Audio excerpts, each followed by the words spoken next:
Welcome to the Adoption Journey podcast. I am your host, Tarsha Smith, and I want to just thank you guys for continuing to watch and listen and stream the Adoption Journey podcast. I am so thankful for all of you. Today, family, I'm so excited to have this conversation with Stacey from Yes, We Adopt. And we're going to learn all about Stacey, and we're also going to learn what Yes, We Adopt is all about. Hey, Stacey. Hey, Tarsha, how are you? I'm good. How are you? First of all, thank you for even just launching the platform, because that's the step one. You're being obedient with launching the platform. And then part two, invitation for me to be here. So I'm excited too. You're so welcome. I watch you. I follow you. I knew that I knew you were coming. I knew you were coming. I'm like, hold on, Stacey, I'm coming. Girl, in all due time, all due season. It's all good. We're here today. So I know that you are an adoptive mom. Mm-hmm.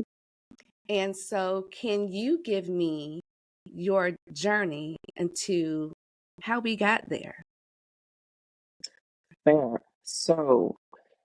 Ooh, so my husband and I, we dated. We have 13 years of marriage. When we dated, probably 17 years ago, we all talked about how, family, interests, likes, that sort of thing. And one of the things we talked about is having children, two children, got married later in life. So we have two, that's good enough, go. And we talked about having our child biologically and having a child to adopt it. Adoption because at least four of our friends had adopted. One international, one domestic infant, one through foster care that eventually adopted, two boys, and then the fourth one was a father to adopt process. So we already been exposed to it. Sorry, go ahead. So I want to ask you, as a woman, is that something that was kind of always inside of you, just growing up? Like, yeah, I'm going to have one, and I desire to adopt. That's a great question. It wasn't always growing up desire, but when you're exposed to something, you're now aware of what options as well as the need is. That's when the light bulb clicked for us. So again, we talked about it when we were dating. Okay. Right? Got married, and there's things worked out. I had infertility challenges, right? So we knew early on in our marriage. I'm like, okay. So that's another thing we have to just deal with as a newly married couple. But it wasn't about like, we do IVF first. It's like, no, we already know. Because we knew one of two things for sure, that Black boys were always the last to be adopted. So number two is that in our family, like again, our circle already had adoptive families. So I found stuff, let's go the adoption route, right? Okay. And we also knew because Black boys are last to be adopted, there's definitely a need for Black families. Like, it's always been that way, and we'll always going to be that way, sadly. So let's go the route. Now the second part is figuring out what route we want to take, right? So we knew that one of the women in my husband's church at the time was an outreach coordinator, outreach director for an agency. Met with her. That was the agency. Kind of went to a kind of information session. Like, all right, we'll just go the agency route. And in the agency route, we went through the process, started it, and we paused for about after a year and a half because my dad got sick. And needed more hands-on attention and assistance, and then he passed away. And I felt like, wait, what? So I'm a daddy's girl. I look just like my dad, tall, dark, handsome, the whole nine. And my dad was a fun dad, right? So just like that, my kid will not have that whole fun dad, grandpa experience. At that point, we contacted the agency again after probably like 6 months. Like, hey, we're ready to get back in action. Through that process, the home study process, and then we were approved. Then you kind of finish a profile book with kind of your lookbook, a birth parents lookbook. Did that one, and then you waited. To be honest, we literally waited maybe 2 months. Got a phone call like, "Hey, we have a potential match." And our specification said we wanted a Black male child. Like that was it. Again, because we knew, again that there's always a need, and just for the way Black males are often seen, cute little babies that become a toddler, become a youth, become a teen, tween, the whole nine. It's like there is a love and attention, a special affection. As a Black girl, obviously a Black woman, yes, but we know for Black boys are often times monitored, attacked, in the kind of spotlight more Labeled. often than not, labeled all the things in a Mhm. different way. So Mhm. went back in, got a phone call. My husband and I are walking along the beach in Jersey Shore with my mother-in-law at the time. July, I'll never forget that. I got a call from the agency like, hey, potential match for you. Okay. So just that rush of like this, oh my gosh, you're waiting for it, this kind of this exhilaration, like then it's kind of like this anticipation, then kind of like Yeah. it's all the emotion that go through it. Right. And you're interested. Yes, we're interested. Show our profile. And now you're waiting again. And then we weren't picked. So that whole build up and then it dropped down Oh. again. But again, it's okay. We're like, okay, got it. Okay, cool. Um, Go back to your business, go, continue on. But there's a weight of the wait that people don't talk about, right? There's a waiting, right, wrong, and different. There's a waiting, right? That Like you're a kind of hurry up and waiting. wait. Hurry up and wait. No, not a hurry, just like, am I Just gonna hear wait. something? Like just waiting. I wasn't a hurry up wait, just kind of waiting.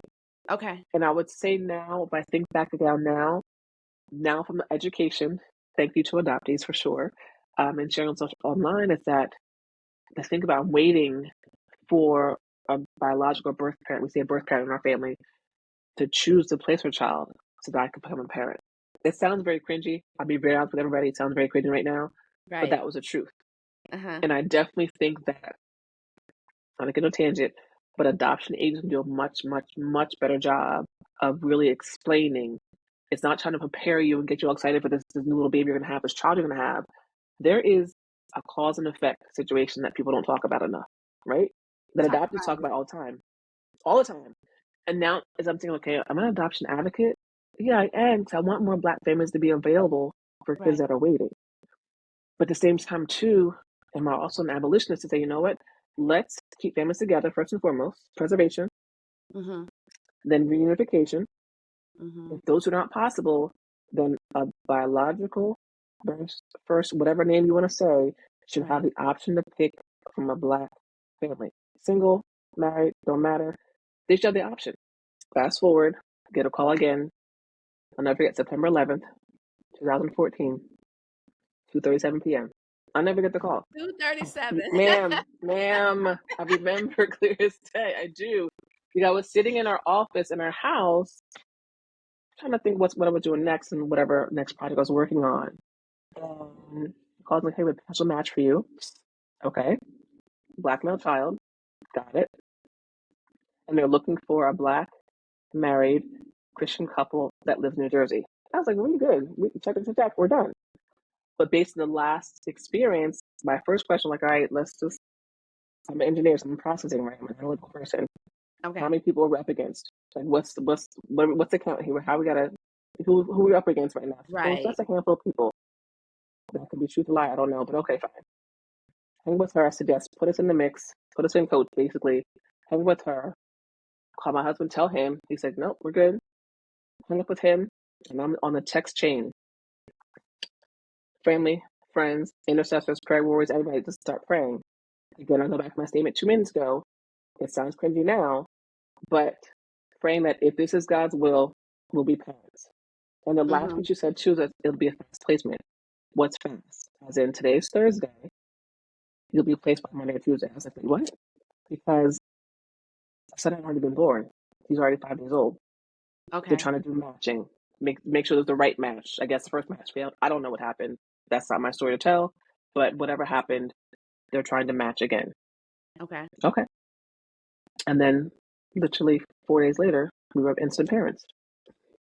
Ta-da. Mm.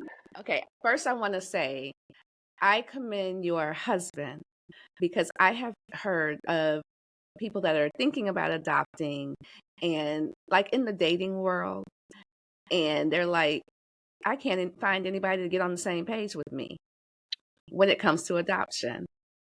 So let's And talk about that. please.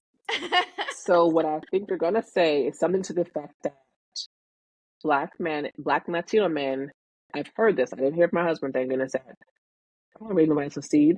And I Yep. was like, wait, That's what? exactly. Yep. Yep. And I was Yep. just like, wait. So again, the learning, the being in community piece of it. But again, I told you we already knew of 4 of the families that adopted. They were all husband and wife couples, all Black Hmm. families, all same race adoption. So I had not heard that. But as you share with certain people here and there, it's like, oh yeah, I'm not raising my seed. I'm like, I'm sorry, we're talking about seeds now. What are you talking about? So learn about the biases within our own community toward adoption. Even Yeah, though, let's real talk. real talk. We've been doing this for centuries. We take care of our own people, our own Real talk. family. Your grandmother took care of your cousin that was really, you played your sister for years, that was really your cousin. Come She on. took care of, it happened. Or the kids on the street that needed a home or needed a meal, needed something, Yeah. to close in the back. We've done this for so long, but to say I'm not taking care of someone else's seed, it doesn't, I was kind of I blown away. can Like, take wait, what? and let's take it all the way back to slavery when they were separating families. Somebody All had to the take time. care of the baby because the parents are now being sold off. So we've been doing it for centuries. For centuries. For centuries. Centuries, Yeah. literally. Yeah. So thank you for addressing that. So I wanted to commend your husband for even saying, like, it seems like it wasn't even a second thought. It was just like, sure. Fair. So what I would share with him, and he knows this story, but when we're going through infertility challenges, my husband's a researcher. So we're both engineers by education. Oh, So we're going goodness. through the process. Yes, ma'am. And It is a what it lot is. of This house. So, ma'am, thinking all the time. all the So we time. do. Oh, we do. But he's also creative. So he literally split brain between creative and analytical. So he's researching what are some ways to solve infertility challenges, Okay. acupuncture, massage therapy, all these different diet, all these different things. And I'm looking at him like, are you done? Because I'm now grieving the fact that what I thought was going to be a natural, Right. common process is no longer my option anymore, right? Mm, So that grief of processing the loss, that took a minute. And being okay. able to, again, we're talking about newly married couple, older, so we're setting our ways, how we do things, being able to communicate like, hey, this doesn't feel right. I'm still processing. Can you slow up on the books and da, da, da. And he did. He did. He's an amazing partner, amazing listener, homie lover, friend, the whole nine. That's my guy. But he won't try to fix it because that's what men do. They want to fix. Fixers. Right. Well, I'm not. So recognize A, I'm not broken. Mm. B, Say I'm that again. healing. I'm not See? broken. Say But I that had to again. realize that too. Come on, Josh. I had to see that for myself. I'm not Mm. broken. So the talk between me and God was a little bit heated, a little fussy, a little extra sometimes. But that's between me and him. And I have to understand and own that, right? Because he loves me in all ways, shapes, and forms. Right. And my husband to see that too. So Right. let me get back to the process. But I didn't that was a sore point early in our marriage. Okay. Early. Okay. So on board, agreed, we're moving forward.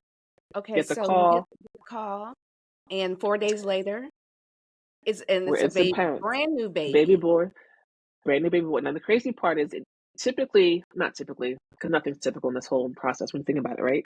Right. Sometimes you can just see the child or you can befriend the birth parents first, establish a rapport. All those kind of things that got the massaging relationship, kind of building an established relationship beforehand, before the child's born, with the birth parents beforehand. That did not happen. All communications were through the adoption agency. Even to the point that there's such a last second thing. We're through one agency, our son's to a different agency because their agency didn't have a black married Christian couple in New Jersey, right? So is your adoption open or closed It's open because that was a condition of the to birth? adoption. The birth parents like, listen, that's not open. We're not doing it. Look it on Okay. paper. We love your profile book, but it has to be open. Cool. Now, for people say, what's open adoption? I'm like, ooh, are they going to know my last name, where I live, all my information, all my DNA data? That's not what it means. It simply means a form of open communication, Mm-hmm. ongoing communication between the adoptive family and the birth family, typically through the agency, but at least there's some form of communication. And let me jump ahead for a second. And that's just open. They're semi-open, meaning it could be open communication, even including visits. Semi-open is kind of just a little bit of information that you have that you can just maybe just do one-way correspondence, and then closed just mean there's no communication at all, right? And that makes a difference. Like, what does that mean? And our agency was like, no, it just means that you want to establish contact, communication. It'll be through us. So there's privacy is involved for both parties, which makes sense. Right. But open just helps it better. One thing they did do right, it is better for the child in the long run when he is ready to learn about his identity, his background, his family history, that nature, we have a contact already established. I But opposed with think, nothing. correct me if I'm wrong, but it would seem like in this day and age, open adoption is a lot more accepted than Yes. it was when I was adopted in 75 or the 60s or Yes. um okay, so because back then, closed, done, and the thought behind that, it would seem, is for the birth mother, go on and live your life, you'll forget about all this. And for the adoptive parents, it seemed like you have this new little life and you can create it any kind of way you want. And I it didn't even sounds tweak what you said. cringy. It It does. sounds cringy, but it just seems like that was the thought process, because fast forward to people like myself 20, 30, 40 years later that went and did the thing and found the people and learned the Mm-hmm. true story. Like nobody was thinking about that back then. None of that was supposed to happen. But let's just also add what you said too. I think part of it could be from the agency saying the mother, don't worry about it, the baby's fine, don't worry about that, go live your life. Adoptive parents, um, create your own narrative that you want to. There's error there, right there. But I Right. also add to the fact that for the birth parents too, is that there's some secrecy, stigma, and shame part of that too, which we know that's rampant. And the secrets part in particular, especially with this generation, right? Recognizing that, ma'am, this is a part 5 conversation. Part 5 conversation we need The to have. secrecy. The Oh, secrecy part, I'm gonna put secrecy, shame together. Stigma week is definitely a close cousin, for but sure. I'll say secrecy and shame because of the fact that pregnant out of wedlock or whatever the situation was. Hmm. That's the shame part. The secret side, I don't need to put people in my business because as a people, what happens has stays in the house, The right? house stays in the house, right? That's no one's business. However, everybody knows the business. So we're trying to keep a secret from. That's part, right? Like, who we trying to keep a secret? We know Uncle Johnny. Everybody, the streets are talking. Everybody knows. At the Thanksgiving table we happened last week. Around the table knows Uncle Johnny's special. He should not be at this table right now. That's grandma's brother. I don't care. She's not safe around kids. We all know that. We ain't gonna talk about it. Everybody knows. And I like to call it the era of what will the neighbors think? That's what I have coined it. What will the neighbors That's a think really here? good. There's a whole to me has to be a whole psychological study on what is that level of secrecy that happened. Now granted, two things. Somebody made a point to me the other day is that when you think about secrecy in our community, again, going back to slavery times, when a baby is born, especially a male child, you try to keep that child, maybe keep that child a secret for fear of that child being ripped out of your arms, ripped out of the family, or groomed for something else. So secrecy has been happening for a long time. We're trying to take care of we're trying to keep it here, just trying to keep it close to the chest because we don't need people to know about our business because when people tell our business. When you know something, sometimes tell something. If you don't know, you're going to tell. Right. But somehow it always slips out. So now going back to let's tell the truth. Let's be truth tellers, especially for the receivers who need to receive it.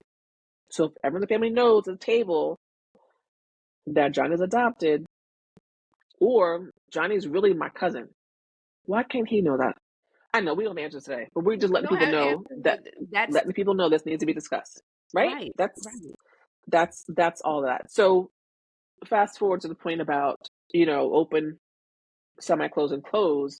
I get where the secrecy part comes in. I don't agree with it. The shame part I can understand that there's a shame in there's a shame. I think if you think about it, all parts of the constellation have some kinds of shame.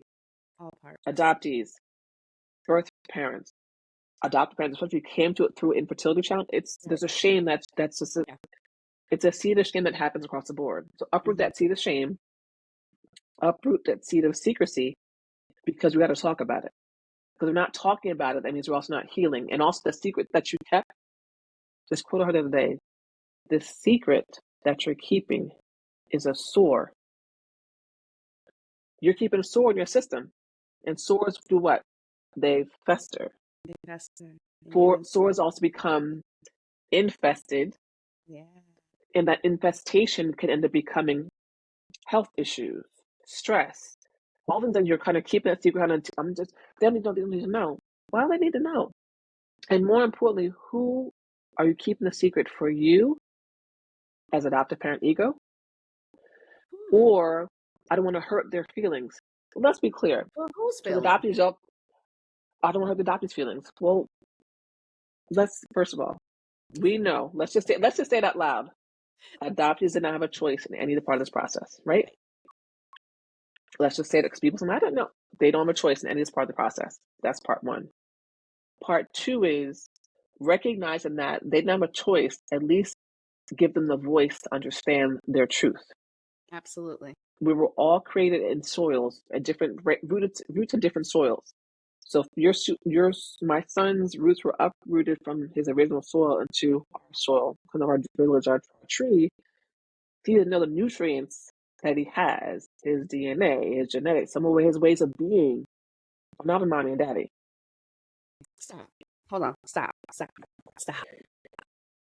I appreciate you as an adoptive parent for understanding what you just said, because I have run across adoptive parents that either don't understand that or really don't want to acknowledge and accept that the nurture versus the nature. Oh, that's everything. Yeah, everything. It is everything But there are and more. right. But I have encountered people I that believe you have. don't want I to, know. and I'm like, that's I the know. whole thing. Now, what I feel like I have set out to do, and not even on purpose, it's just what happened in my journey.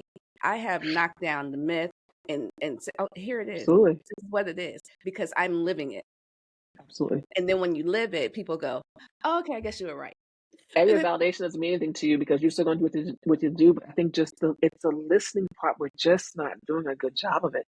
we're not. So I applaud you for acknowledging that and just being like, you know what?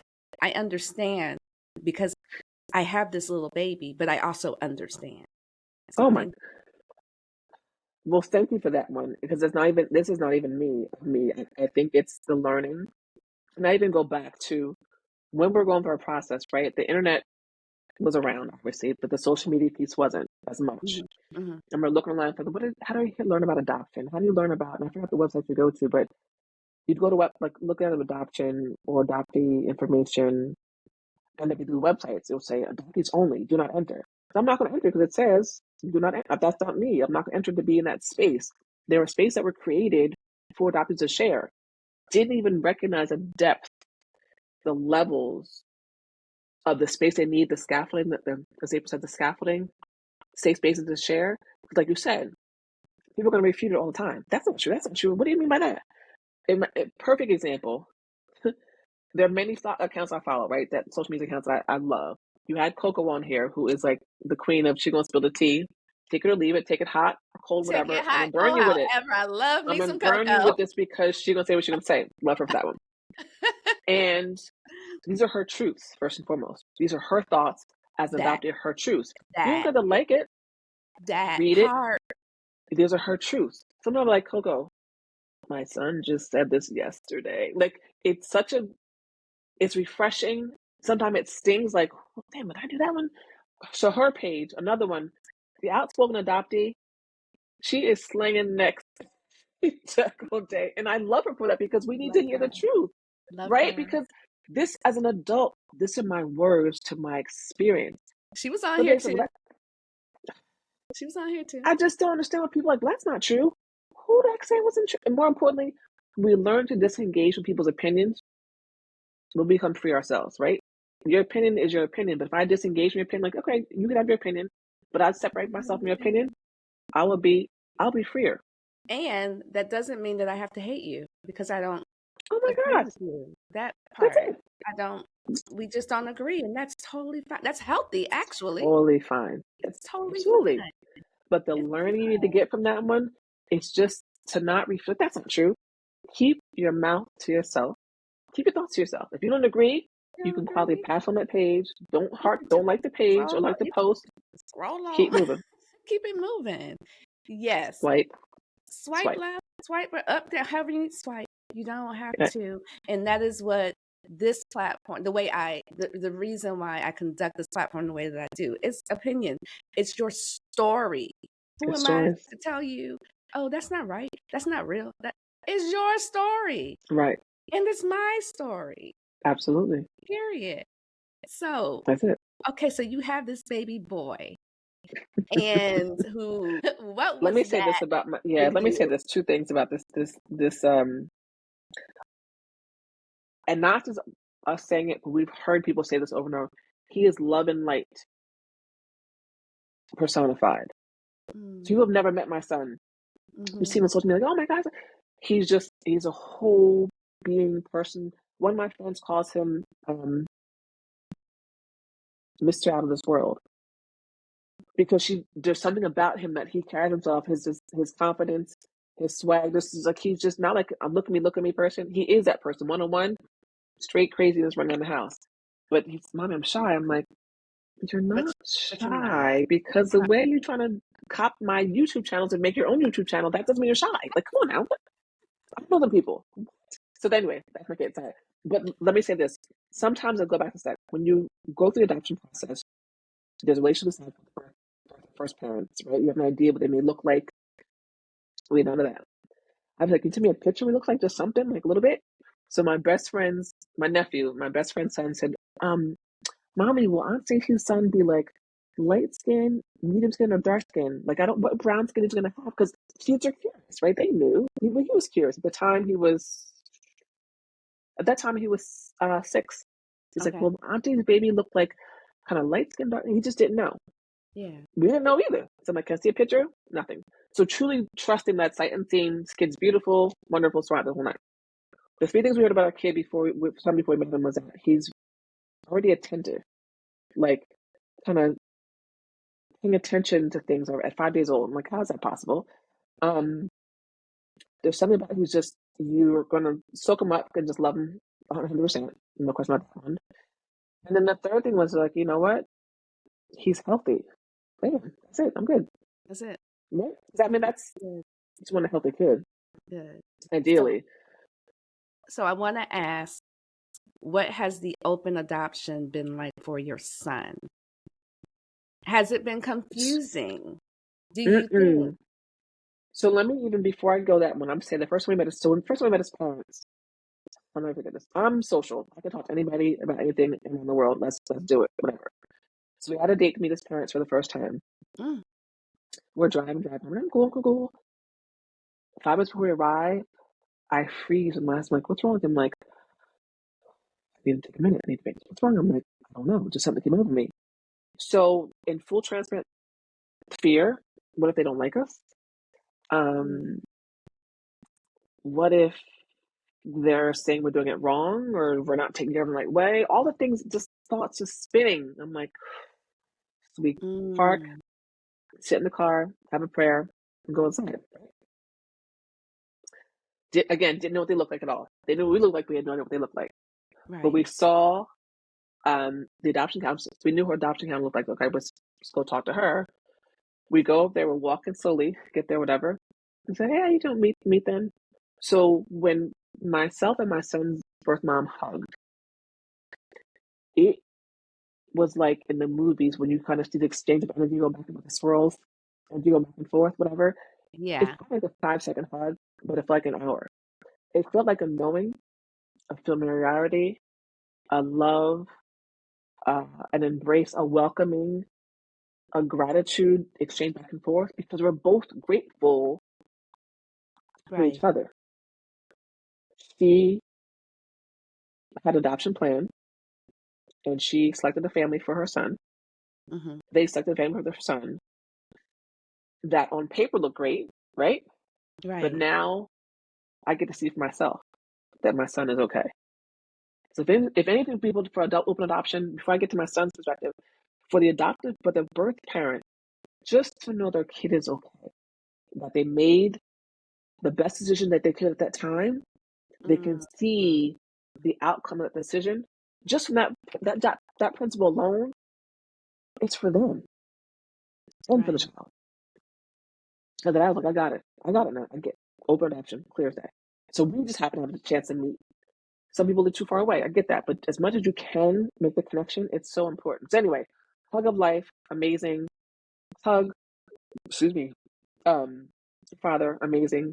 We just chatted. Like, it's kind of timid at first. We started chatting. Like, I can talk to anybody, right? But chatting, great conversation, and they're Mhm. amazing people, beautiful people.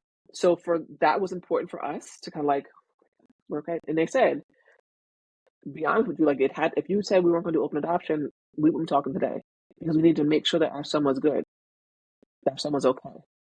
Mm. Looks at me, looks like he's great. At that time he was a baby, like months old. So he not really see, but every time we see them, it's like he's doing good. He's doing good. Y'all doing That good. is such a Man, you talking different. about some edification versus validation? No, to edify is different to validate. I don't need to understand like you validation, but to edify, being edified, being poured into by somebody else is everything.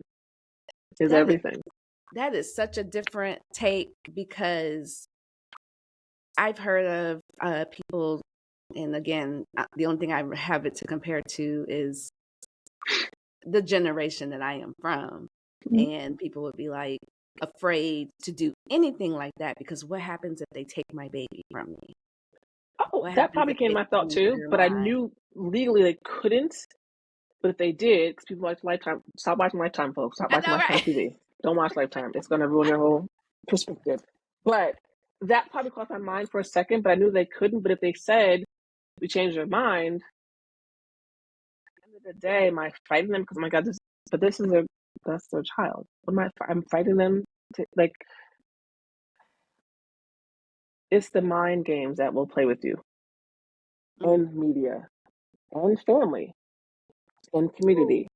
family, So family. thank God our family was fine. They're still learning. They're still learning, like, well, why would he still feel like this way? I'm like, because he's 9 and this is a lifelong journey for him. Right. And, you know, we're trying to figure out together. We're trying to figure out together. But yeah, But it's different. and I'm beginning to see. I know what it was like for me growing up, just knowing I was adopted. I didn't have any of that other stuff because mine was closed.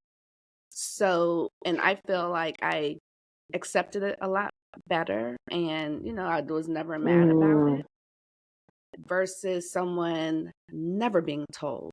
But let's add, it almost seems like the icing on the cake, just being in an open situation, because now you know what you look like. You can see some of the traits. You can understand why you do things like you do, and I may not do things like mom and dad because I have that understanding. which is huge. It's Which is huge. huge. It's It's huge. huge. And I Just even go back to answer your question. No, you said, what has it been like for him? So being aware of the word, again, I've always advocated, if you're going to talk about the word, read the books up front. It helps so much more to understanding, right? You might totally forget 100%, but he understands, like, okay, well, hey mommy, Billy's mom has a big old belly, she's gonna have a baby. Are we gonna have a baby too? And it's like, well, no, remember mommy said you're adopted, so you came from another mommy's belly. Remember that part? Oh yeah, yeah. This is a kid that we have. Gain a little weight, his life's happened. This is a couple years ago. What's happened? We have a baby. I said, who told you that? It's your belly. I said, well, I can pop you right in the daggone left eye. But that's what I'm dealing with over here. But anyway, because he's a jokester too. But just again, it's understanding. Remember, mommy said we can't have a baby. Oh yeah, yeah, yeah. Doesn't mean he doesn't want to have a sibling. Doesn't mean that stops him wanting of it, right? right, So right. part one, the awareness.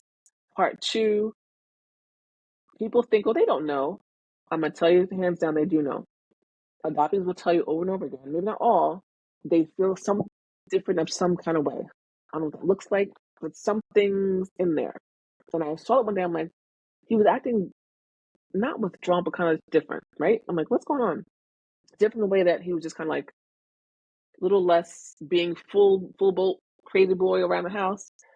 He was kind of just in his thoughts, put it that way. He's in his thoughts. I'm like, what's going on? I don't know. I'm fine. I'm like, what's going on? What's going on? I don't understand it. And I'm like, thinking to myself, is it something that somebody did something to you? Something touched you? No. You're feeling something in your head, your body, my body? No. What is it? Is it something in your mind? Do you go to doctors? No, no, no. I said, what about an emotional doctor? He's like, what's that? I said, the emotional doctor made like someone talked about your emotions, how you feel. He's like, oh, that would be good. So now I'm ahead of thinking myself, like, he's feeling some kind of way about something. Mm-hmm. So people say they don't know. They don't need to know. You can keep it a secret. There's no their business. That's a lie from the pits of hell. Because they Mm-hmm. know something is different. They couldn't put their finger on it. Mm-hmm. He couldn't put the words to it. But when we kept talking about getting a chance, space, safe space, I'm like, it ended up being like he was thinking about his parents, his real parents, he may say, right? Don't get offended about the parents. You could be a real parent as well too, but his biological family, he was thinking about them and didn't want to bring it up. So if you're a young kid saying that one, and then talking to a couple of doctors and say, Stacey, I know 50-year-old adoptees that can't send to their adoptive parents for fear of, well, what about me? It's ego, guys. I know it's ego. It's Yeah. ego. It's ego, and it's okay to say that and feel it. It's okay. We can feel how you feel. Your feelings are valid. However, your child's feelings are valid as well. Allow them the space to feel, to ask, to engage you about their origin roots. Absolutely. It started before you. So give them that safe space to talk about it and not feel embarrassed or ashamed or picking sides. There's no picking sides. There's two. Stop playing. Stop playing Absolutely. games with people's Right. emotions, right? So from that perspective, I realized, like, you know what? Okay, we need to always have some time to talk about it. Now, sometimes you're like, okay, why? Now that was in the middle of the day. Have a good time. We can go out. We can be out the whole day having a wonderful time, running, playing, whatever, some amusement park. Get to the park, whatever. Come back home, shower, get in bed. Also, mommy, can I talk to you right now? I'm like, it's time to go to bed. Like, you're a parent. Y'all know parent time. You need to go to bed. I could be free to do what I want to do. Lay up, Right. watch TV, have a glass of wine, whatever it is. It's just like I'm shut up. Parent mode, shut off. I know you're safe. You're in bed. You're good. Mommy, can we talk? I'm like, it's 9:30 at night. Like I'm on my Right. last level of energy. My energy level is like, playing a video game at the last power pack I got. But you gotta let him talk Right. because now it's quiet space. His brain is quiet. He can think. Thoughts start to wander. Allow him that space to talk. I so appreciate that. And I um am happy to know that, with my own parents, because I have found both sides, the maternal and the paternal side. And I think it's probably rare for me to be able to say, had it not been for the support of them, I wouldn't have been able to do what I Mm. did because they encouraged it. Now, they encouraged it later on in life when I was younger, and they probably felt different too. It was a different conversation, but when I, got older, and maybe they felt like I could handle it better because I was older. That part. And We so, think we know best for you all as parents, right? But at the same right. time, you're still human with emotions that need to be addressed. Yeah. And so, yeah, I had that. And now I have triad. I have the adopted side, but I never call them the adopted. And then I found both sides. So I have the triad. I love it. It's a I love it. beautiful thing. Okay, I want to switch gears because Okay. we got to tell the people about Yes, We Adopt. First of all, tell me about the name. The Mm. name for me was like, oh, girl, yes, we do. What is this? Mine's a girl, and yes, the hand, all that stuff we not, mine's all that part. Yes, we adopt. Why are playing games? I'm gonna tell you where it came from. That's such a funny thing. Where it came from. During our whole process, our adoption process, Uh-huh. we ran into maybe one other Black person. Oh. And maybe, so just say people of color, for lack of a better term, right? Maybe three other My people of husband color. would say Black people. And your husband is so hands down hilarious. He's real talk. But when I say people of color, I'm gonna tell you why, because we saw one other Black person, we saw one Latina person, Uh-huh.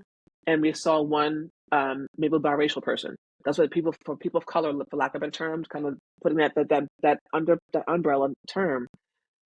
Out of all the classes you go through, trainings you go through, no one did virtual. Everyone was in person at that time. Conferences you go to for learning or learning modules, never. And I'm like, that don't make sense because I know we do this. I'm not sure like where the people at.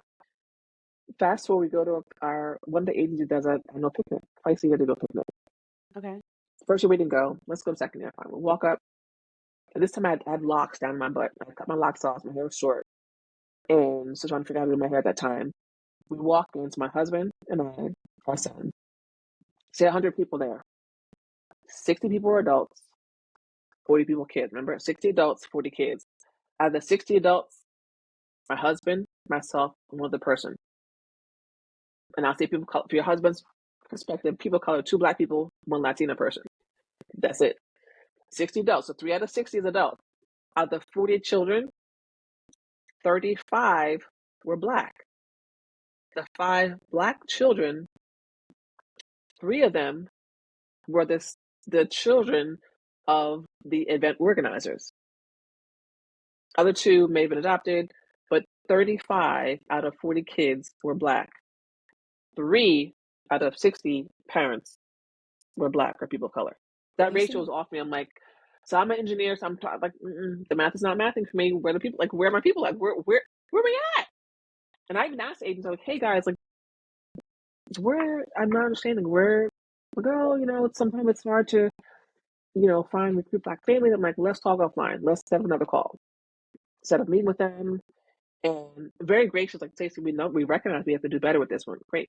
From that turned up to being on the brochure, to us being on the website. I'm like, that's what I'm talking about. Like, where are the Black families?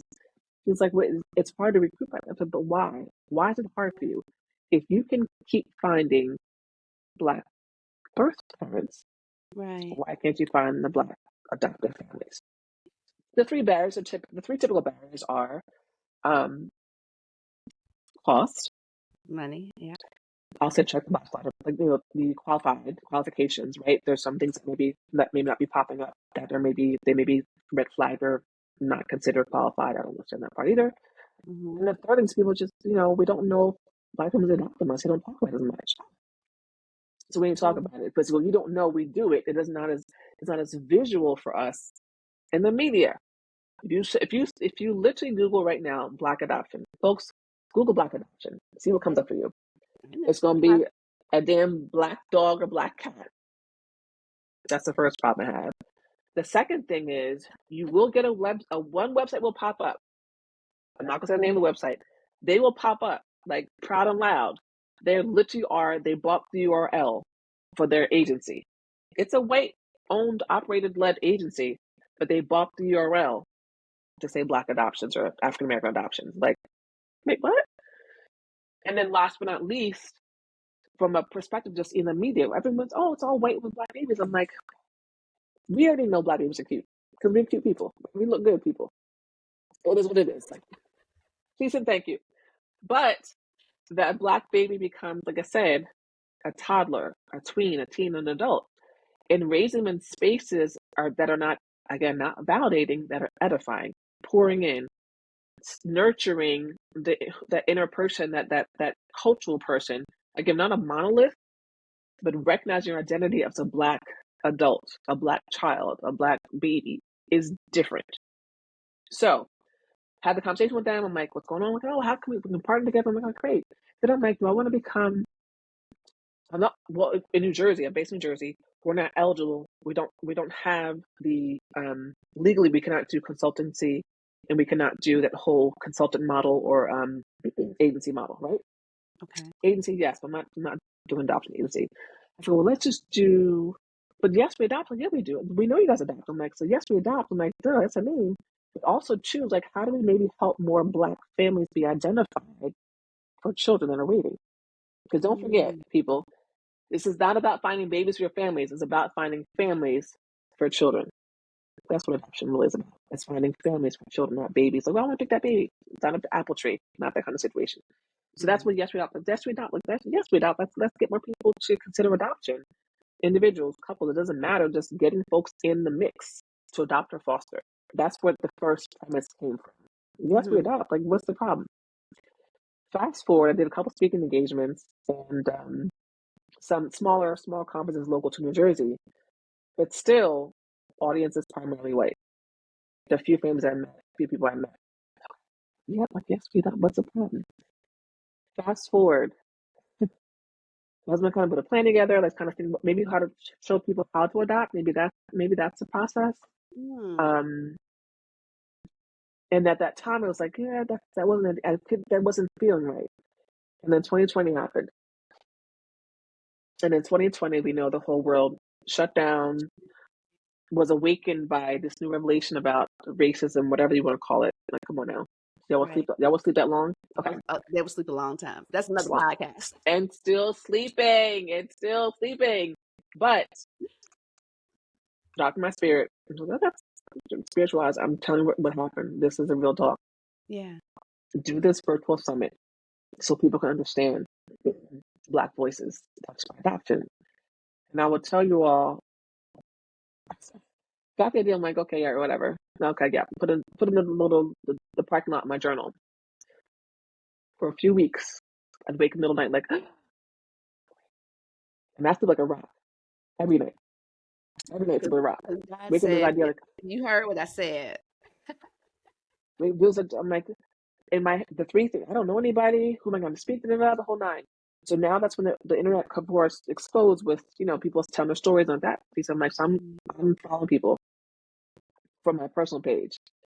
Then I'm like, okay, it's just without already been established, but just wasn't doing anything with it. On the website the whole nine. I'm like, okay, let's go. Then the beach is my happy place. Then the beach, or wine, or music, whatever. Went to the beach. I'll never forget. August 30th, 2020. Went there for the day. Within the 30 minutes, 35 minutes max, I had my journal out and I wrote out the whole plan for Yes We Die Summit. Virtual summit, right? The people have different panels, people I already knew, people I kind of connected with online. Mm-hmm. And that first summit was done in 2020 with over 150 attendees virtually. Again, no one knew who I was. I started posting, so I'm like, I have to post, some people have to show up. Started posting maybe like the 1st of October. The summit was the second week in November, second Saturday in November. And free. People understand that the emotional labor that goes into planning events. It takes time and there's effort and cost. But did it free? No worries. We had a panel and the vision was a panel of Black adoptive dads talking about their story. As you said in the beginning of this podcast, right? I'm not reading by a seed, but we do this. Right? This we're doing. So that was the first panel I had in my mind. Black adoptive dads talking about their journey, their experience, the whole things. The second panel that came to mind was, adoptees talking about sharing their stories. The third panel was a panel of Black adoptive moms, again, who adopted again internationally through foster care, through private adoption, domestic adoption. And then the fourth panel was, I call the change agent panel. These 3 women that worked in this adoption space as adoptees or adoptive parents who challenged the narrative. That was the first summit. So, Tarsha, let me just say something to you. We talked about doing the assignment that's given to you. So, my husband is a tech wizard. Said we had the whole production, we had music, we transitioned slides, we had the whole nine. It was fabulous. Nervous as heck, but we did it. We kicked off. The keynote speaker was a good friend of mine who does public speaking for a living. He's a foster and adoptive dad. Talked about the 7 impacts of the ripple effects and talked about 7 pieces that he learned as being an adoptive dad. Powerful. The chat was when I say on. Oh, how can I forget? So Matthew, what's Matthew's last name? So Matthew, who was an amazing poet, opened up for us. And Matthew's, oh my gosh, I will give you show notes. I will give you that for show notes. Matthew was the opening poet for us, and just blown away by him. Then the opening speaker, the keynote, and every time I'm just sitting in the background, like now people had to have to moderate the panels. So it wasn't just me talking. Right. I'm sitting in the background, not trying to make it for all, but like tears. It's like, okay, this is what you want to see. People in the chat like, oh my God, I need this. Because again, we're not all shut down. So the Black adoption community existed. We didn't know it was there, but it was there. We had Black authors, adoptive dads that were authors. We had, if you're going to show too, we had the owner of what We Adopt Too, We adopted. who they were a fundraising arm. Like, you're creating a Black nonprofit to give out funds. Like, even that, like, it's mind blowing because we hadn't talked about that before, right? So just all the things and how it came together, I'm just like, wait, but and I had Brittany as our closing poet. I'm still get chills because it was so, the word's not magical anymore because we know we're more than magic. It was phenomenal in the sense that, like, it was transformative. That's the word. It was Right. transformative because now you've created this space where people can be and show up as their full selves, but also tell their truth. You know, we had my sisters from the Black Adoption Podcast. So we had it. There's so many people that consider me family now, I guess virtual family now, that were Yeah. there. Did it again in 2021. 2022 we skipped because my mother-in-law passed away, so I didn't have the capacity to do it then.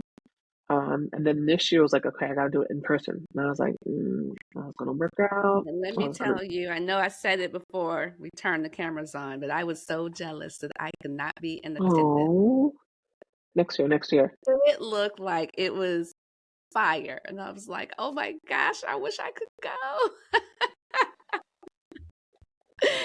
It looked amazing because I think one of the key things you just said, creating spaces. In And safe I space. love the name, Yes, We Adopt, because yes, we adopt. And it's needed. And regardless of, whatever the situation is, and like you said, no one's picking from an apple tree. There, it is a necessity. It is what it is. And it's been happening for centuries. And we adopt. And in my final question for you, and I think I'm gonna have to brace myself. Uh-oh. I And want it's about to. you, no, because you're so profound, because that's why I've just been on the edge of my seat the whole time you've been talking. Oh my I gosh. want Okay. you to speak to the adoptive parents. I want you to, if you could tell them anything, what would it be? So look right in the camera. So adoptive parents. I am you, you are me. We are in this community, but we have to be in this community with the understanding that there is loss. If you're paying attention, you've heard over and over again that adoption is trauma. No one's denying that one. Maybe you are. But we take the ego out of it. Think of this from the love model. So love, L, the self-care, the self-love. You have to have the love of self first and foremost. Do your own healing before you go on this journey. To do this journey without your own healing, I promise you, you will create some scars for yourself and for your children. The O is for origin stories. Your child has an origin story. You can deny all you want to. They know it, you know it. And more importantly, don't hide it from them. Create the story. No, don't make it lies. Share the story. And by sharing the story, you're going to help eliminate the secrecy, stigma, and shame bit by bit by bit. Keep repeating the story. As a child wants to know more, you share more. V is for village. Yes, We Adopt is a village. It's a community that's here for you to ask questions, to answer questions for sure. And trust me, parenting takes a village. It can be virtual, I don't care in person. And the last thing I'll say, E. E is for ego and engage. Take your ego out of it because it's not about you. Yes, we have adopted you and become a parent. That's wonderful. But even parenting is not about us. It's about the child. It's just called what it is. Take your ego out of it. Ego really means edging God out. So take the ego out of it and engage. Engage with your child about their story. Create the safe space for them to ask questions, to come back. And if you haven't told your child yet, let's be very clear. Come closer. You have to tell them they are adopted. I'm not saying it's an easy conversation because you waited, but your time to wait. Now it's time to talk and share. Create the space and embrace yourself for the emotions you may get from it. But again, you have to give your child the room to know their truth, the space to breathe through it and process it. and the support to find their connection to their family as much as possible. But that just show love, self-love, origin stories, the village, and then the ego out of it and engage. That's my 2 cents. Are you Nobody told always emotional? So no, don't do that to me, Tasha, please. nobody told you to do that. I knew like I said, I said I needed to brace myself. I knew it. I knew Oh I my did. gosh.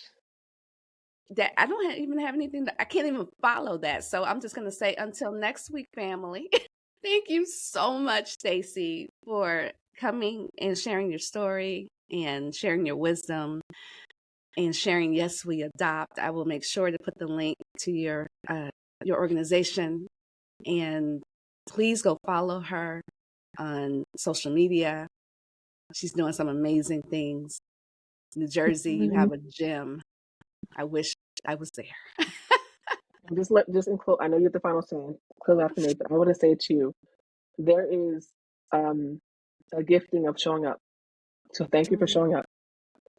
I'm sure you had questions about doing this whole podcast or not. You figured from starting in February, starting in March and In May, May, yeah. ma'am, you're consistent, you're authentic, um, you're obviously very welcoming and loving. But keep doing what you're doing because again, there are so many more of us that need to share our stories. Again, this is all about uprooting the secrecy, stigma, and shame in the community and in the broader adoption community. Let's be clear.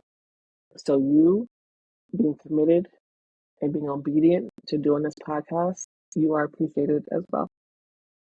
Thank you. Thank you. No more tears. No more tears. No more tears. Well, then you gotta stop talking. Okay, I'm done. Thank you again for coming on the show. And until next week, bye, family. Bye bye.